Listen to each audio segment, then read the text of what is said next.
দীর্ঘ প্রতীক্ষার পর অবশেষে আজ 14 জুন 2025 শুভ উদ্বোধন হয়ে গেল উত্তরবঙ্গের ট্রেন পরিষেবা। দীর্ঘ 20-22 বছর আগে থেকে নসিপুর ব্রিজ তৈরি হলেও দূরপাল্লার ট্রেন চলেনি এই ব্রিজ হয়ে। এই প্রতীক্ষার অবসান ঘটল 14 জুন শনিবার। এই খবর শুনতেই খুশির হাওয়া মুর্শিদাবাদবাসীর মনে। নসিপুর ব্রিজের ওপর দিয়ে শুধু যাত্রীবাহী কয়েকটা ট্রেন এবং মালগাড়ি চলাচল করত। এতে মুর্শিদাবাদবাসী কিন্তু সন্তুষ্টি ছিল না। তারা মুখিয়েছিল কবে থেকে ছুটবে উত্তরবঙ্গের ট্রেন এই নসিপুর লাইন দিয়ে। বহরমপুরের ওপর দিয়ে এই ট্রেন পরিষেবা চালু হওয়ায় উত্তরবঙ্গের সাথে দক্ষিণবঙ্গের যোগাযোগ ব্যবস্থা সুগম হবে। এতে ব্যবসা বাণিজ্য শিল্প দারুণ প্রভাব ফেলবে বলে মনে করছেন জেলার ব্যবসায়ী মহল। রেলপথে যোগাযোগ সহজ হওয়াতে ঐতিহাসিক শহর মুর্শিদাবাদে পর্যটকদের সংখ্যাও বাড়বে। এর ফলে পর্যটন শিল্প উন্নত হবে। তবে দূরপাল্লার ট্রেনের সংখ্যা আরও বাড়ানোর জন্য দাবি জানানো হয়েছে রেল দপ্তরের কাছে। যাই হোক, আজ ঠিক দুপুর 2টোয় জলপাইগুড়ি রোড স্টেশন থেকে উদ্বোধনী অনুষ্ঠানের মাধ্যমে রওনা হয়েছে শিয়ালদাহের উদ্দেশ্যে।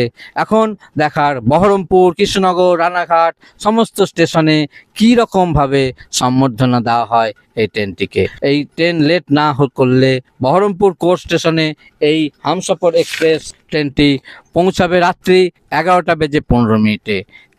এই দিনটিকে চিরস্মরণীয় করে রাখার জন্যই আমিও এই স্টেশনে গিয়ে ভিডিও ক্যাপচার করার চেষ্টা করব। পারলে আপনারাও আসতে পারেন। পরবর্তী ব্লগে কবে থেকে শিয়ালদা থেকে জলপাইগুড়ি এবং জলপাইগুড়ি থেকে শিয়ালদাহ এই সাপ্তাহিক ট্রেনটি রেগুলার বেসিসে চলাচল করবে সেই আপডেটও আপনাদের সামনে নিয়ে আসব। যাই হোক, আপনারা সকলে ভালো থাকবেন, সুস্থ থাকবেন। দেখা হবে খুব শিগগির নতুন একটা ব্লগে।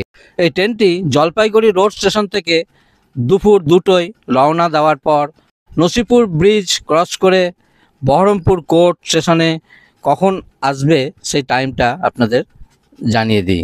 এই ট্রেনটি আজ শনিবার বহরমপুর কোর্ট স্টেশনে পৌঁছাবে রাত্রি 11:15। কৃষ্ণনগর সিটি জংশন পৌঁছাবে রবিবার 1:13। রানাঘাট জংশন পৌঁছাবে রাত্রি 2টোর সময়। নৈহাটি জংশন পৌঁছাবে 2:50 এবং শিয়ালদা পৌঁছাবে রাত্রি 4টের সময়। এই ট্রেনটিতে মোট কোচ রয়েছে 21টি। এই হামসফর এক্সপ্রেসে মোট কোচ রয়েছে 21টি। এসি 3 টায়ার 16টি, স্লিপার ক্লাস থাকছে 2টি, পাওয়ার কার থাকছে 2টি, প্যান্টি কার থাকছে 1টি। মোট 21টি কোচ নিয়ে এই ট্রেনটি রওনা দিয়েছে।